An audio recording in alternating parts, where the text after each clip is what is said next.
Le département des Alpes-Maritimes présente les protecteurs de l'enfance. 24 heures dans leur vie.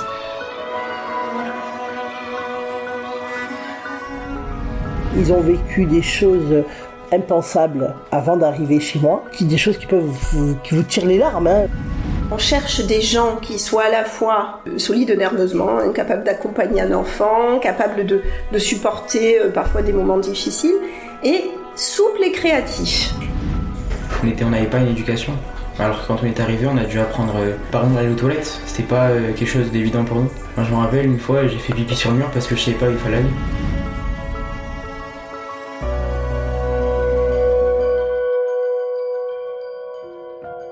Dans cet épisode, nous partons à la rencontre de Lucie, assistante familiale depuis 14 ans. Un métier pas comme les autres, où l'on accueille chez soi, au sein de sa famille, des enfants souvent meurtris, traumatisés, avec pour mission, et pas des moindres, de les élever, les sécuriser, les réparer aussi. Nous assisterons également à une séance d'équithérapie très utile dans le processus de reconstruction des enfants placés. Et donc voilà, alors ça c'est notre espace salon. Il n'y a pas de télé dans les chambres. Donc ça c'est la salle de bain. Et là vous avez donc les 3 chambres pour les enfants. Voilà comment c'est aménagé. Et voilà, il y a ce grand jardin à trampoline et puis ça va jusque là-bas. Donc on est plutôt pas mal. On a eu un chat qui nous a fait des bébés. Donc tout le monde est passé à la stérilisation, mais on les garde, les bébés, on les garde. Alors oui, on les garde. Et puis maintenant on en a 6, voilà. Et à Sigamel. Et oui, à Sigamel. C'est les enfants qui ont voulu les garder ? Et oui. Lucie accueille chez elle 3 enfants. Il y a Théo et sa sœur Lily, qui vivent chez elle depuis 10 ans, et un autre adolescent, arrivé il y a peu. Ils sont arrivés, ils avaient 3 ans et 4 ans, ces deux-là. Et ils sont arrivés en urgence un soir.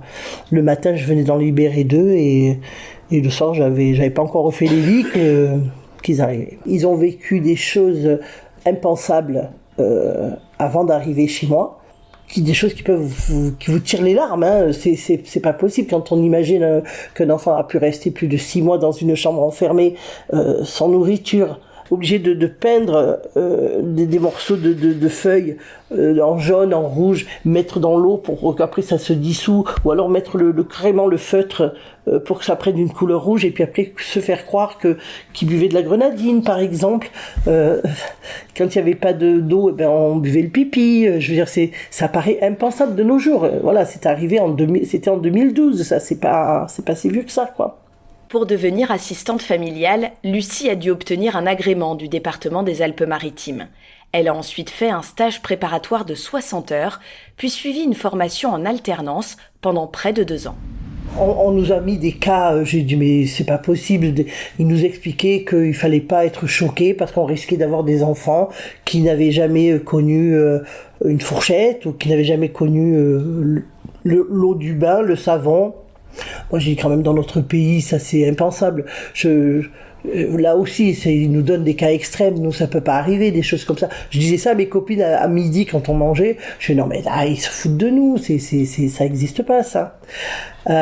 Si ça existe et c'est ça qu'on se prend, qu'on se prend de plein fouet quand on commence le métier. Mireille Alati est psychologue au service du placement familial. Elle est chargée du recrutement des futures familles d'accueil.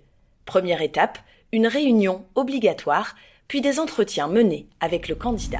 Alors on cherche des gens qui soient à la fois solides, parce qu'ils vont être solides nerveusement, capables d'accompagner un enfant, capables de supporter parfois des moments difficiles, et souples et créatifs. Quelqu'un qui va se dire, si ça marche pas comme ça, je vais essayer de le faire autrement. Et puis quelqu'un qui va être tolérant. Parce que il va accueillir un enfant qui est d'abord un enfant, avec tous ses besoins spécifiques d'enfant, mais qui est un enfant qui a vécu un parcours particulier qui l'amène à être placé. Et ça veut dire forcément des choses difficiles à un moment donné, des choses compliquées, des choses qui font qu'il a mis en place des stratégies pour avancer qui vont peut-être pas être bien perçues par la société. Ça peut être un enfant qui va manger très salement, qui va refuser de se laver, qui va être grossier, pas parce qu'il est foncièrement mauvais ou méchant, mais parce qu'il a dû grandir et s'adapter, et pouvoir y faire face. Lucie a eu plusieurs vies avant de devenir assistante familiale. Elle a été chef d'équipe dans une entreprise de conditionnement, puis chauffeur de poids lourd. En 2009, elle change de trajectoire et découvre le métier d'assistant familial qui coche très vite pas mal de cases.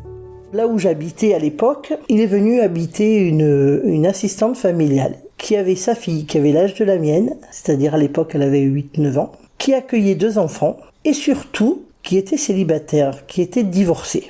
J'ai vu le rythme de vie qu'elle avait, j'ai vu la qualité de vie qu'elle avait avec sa fille, c'est-à-dire que il n'y avait pas de garderie du matin, comme moi j'étais obligée de mettre la mienne à la garderie. Il n'y avait pas de centre aéré le mercredi. Toutes les vacances scolaires. Et moi, ce côté-là, j'ai dit, mais ma fille, c'est une embellie pour elle, quoi. Je vais profiter d'elle, je vais pouvoir m'occuper davantage. Lucie franchit alors toutes les étapes et démarre dans la profession. Elle s'accroche après un premier accueil difficile et finit par prendre ses marques. L'une des enfants accueillis lui donne alors un surnom qui restera le même pour tous les autres. Loul. Alors je mettais un parfum qui s'appelait Loulou à l'époque. Et donc comme elle avait du mal à lire, elle ne disait que la première syllabe. Voilà, Lou. Alors elle m'appelait Loul. Alors je fais non mais c'est Loulou. Alors elle a fait un raccourci. Du coup c'est devenu Loul. Ça fait que eux quand ils sont arrivés les deux, la fratrie qui est arrivée en urgence un soir, il y avait cette petite qui m'appelait. Donc du coup ils m'ont appelé et ça continue. Voilà. Mais il n'y a pas de tata. Je suis pas leur tata, j'aime pas trop faire appeler tata.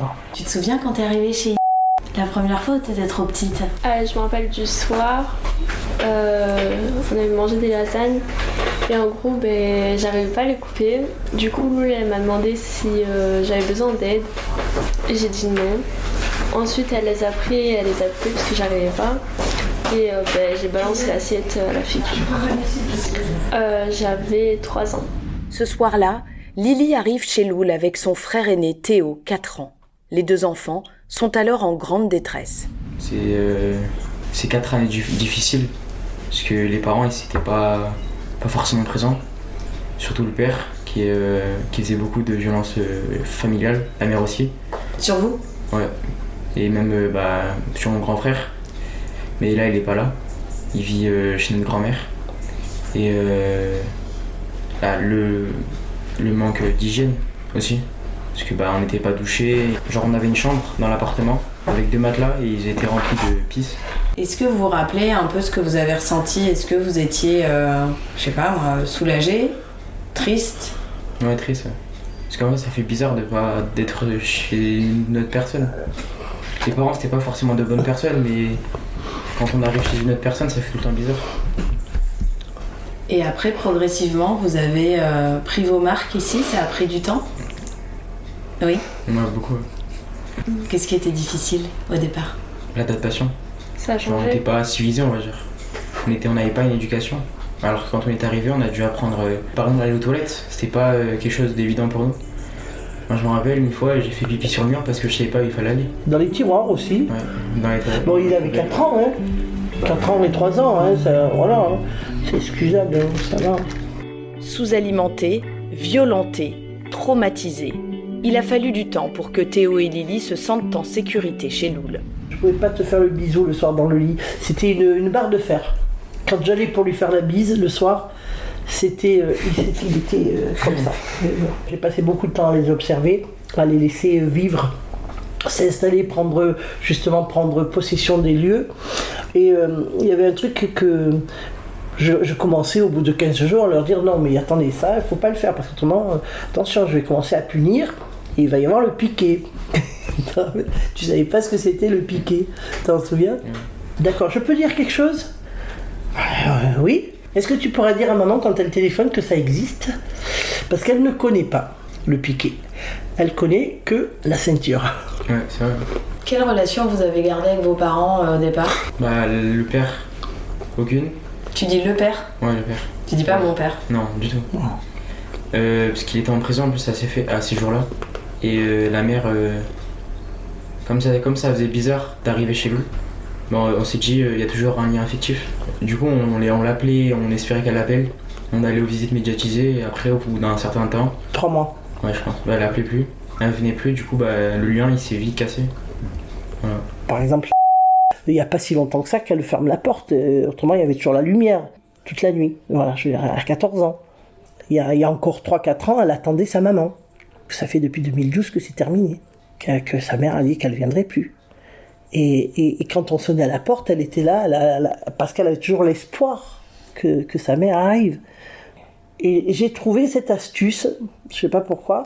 J'ai pris le sac à dos et je lui dis, ça c'est ton cartable, il faut qu'on mette les affaires d'école dedans.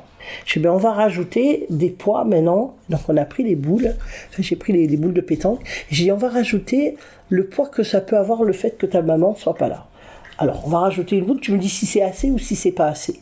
Donc, j'ai mis une boule. C'est assez? Non, c'est pas assez lourd. Une deuxième. Non, c'est pas assez lourd. Une troisième. Oui, c'est ça. Papa, je fais non, elle me dit non, papa, ça va. Je fais bon, ben, c'est très lourd. Je fais, t'imagines que tu vas à l'école tous les jours. Et même quand tu vas pas à l'école, tu te promènes avec ça. Il faut que tu portes ce poids. Quand on dit porter, je porte ce poids en moi, eh ben ça, tu le portes toi tous les jours. Ces gamins-là, il faut vraiment qu'ils aient la foi pour avancer. Et s'ils sont pas tenus, s'ils sont pas structurés, et s'ils sont pas aimés, ils peuvent pas avancer. Donc c'est notre métier, c'est ça. Quand on est assistant familial et qu'on n'a pas de conjoint, voilà, c'est ça que je voulais dire. Oui, il faut avoir les épaules larges, il faut savoir garder du temps pour soi, garder du temps pour ses enfants, et bien différencier, mais savoir apporter l'amour nécessaire pour le bien-être pour que cet enfant puisse se reconstruire. Parce que il est là notre job en fait, hein.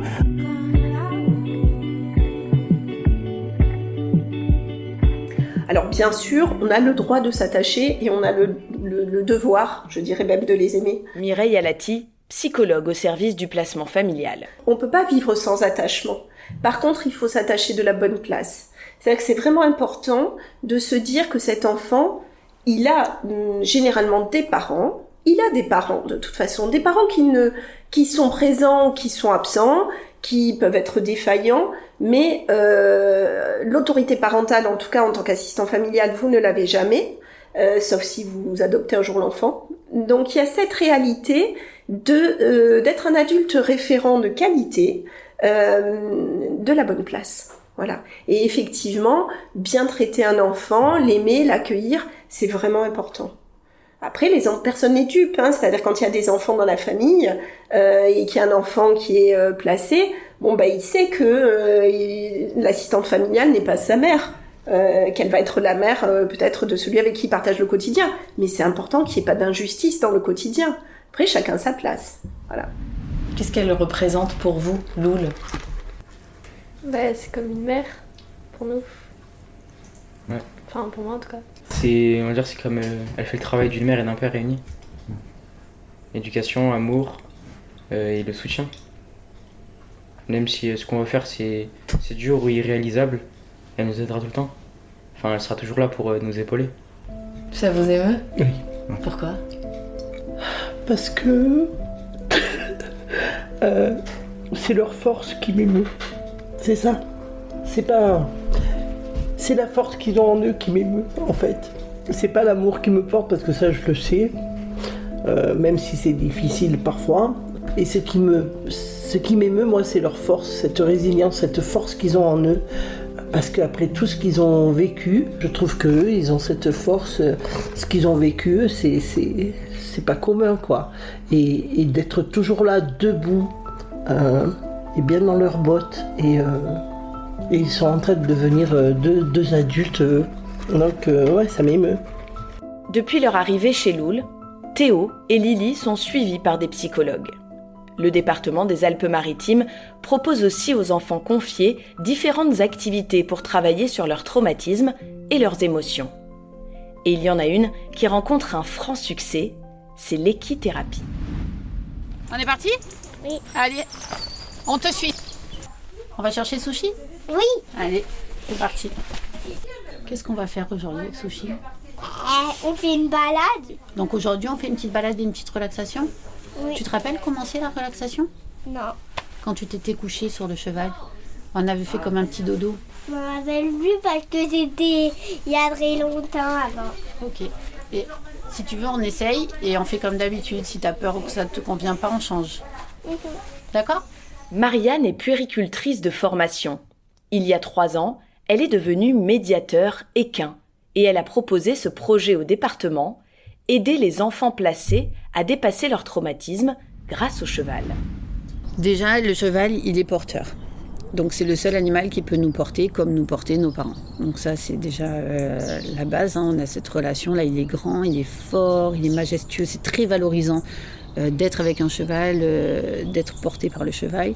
Il est doux, il est chaud, il est là, nounours, il vient au niveau affectif, il renvoie tout ce que l'enfant a avec son nounours, quoi, hein. Ça vient réactiver tout ça.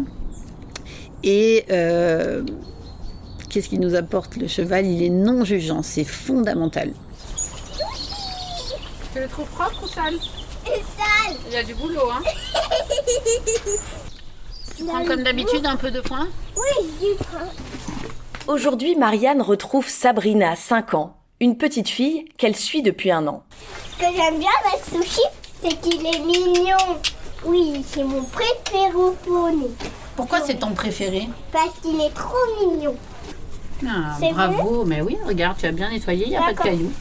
Très bien. Elle avait plusieurs choses, donc une grosse incapacité à gérer la frustration, des possibilités de faire mal à un copain, mordre, taper d'un coup à l'école, donc ça c'était un peu compliqué, et des colères avec l'assistante familiale. Et donc on a observé une belle évolution sur cet enfant pendant 10 séances. Hein. Donc cet enfant avait cessé les colères, une assistante familiale qui était ravie, qui venait avec plaisir accompagner la petite fille. On a donc atteint nos objectifs et donc arrêté les séances.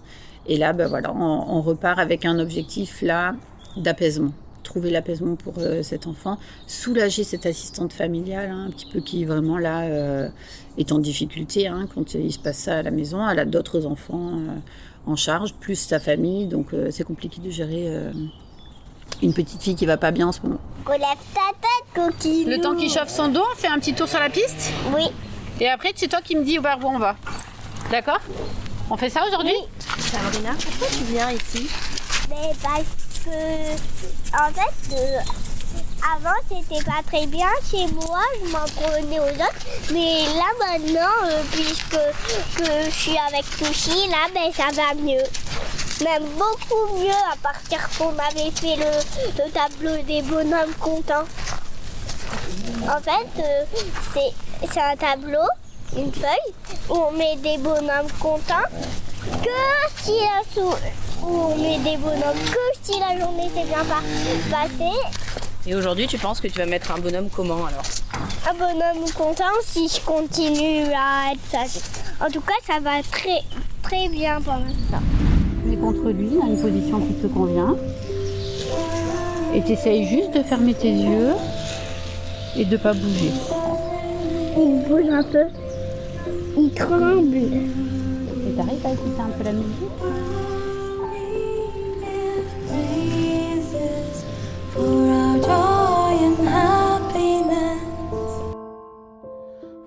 Le poney, il est extraordinaire. Il vient regarder l'enfant, il vient s'y frotter, il vient...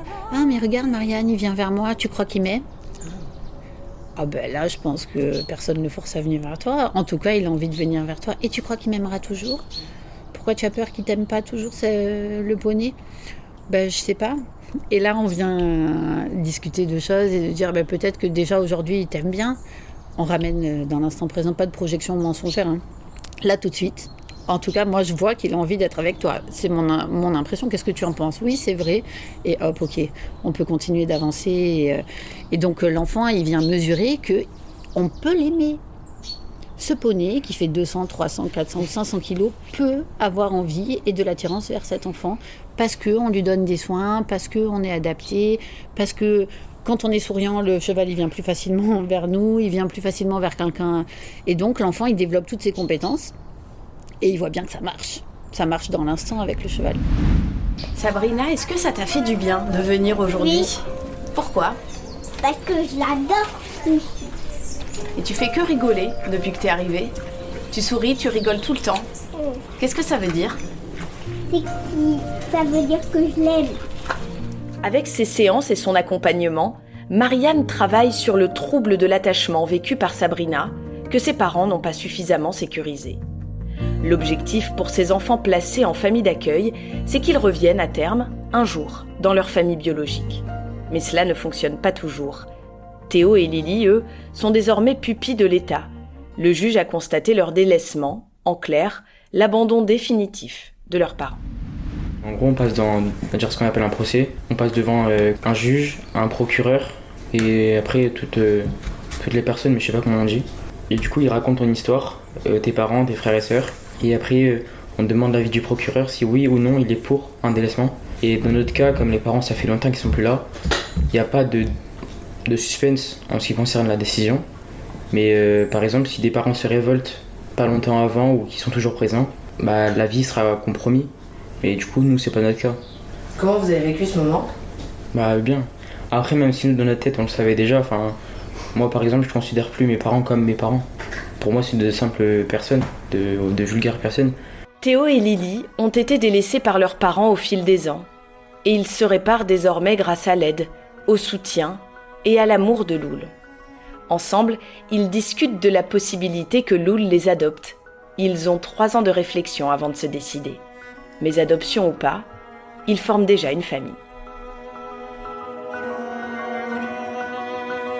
Vous venez d'écouter Les Protecteurs de l'Enfance, 24 heures dans leur vie, un podcast réalisé par le département des Alpes-Maritimes.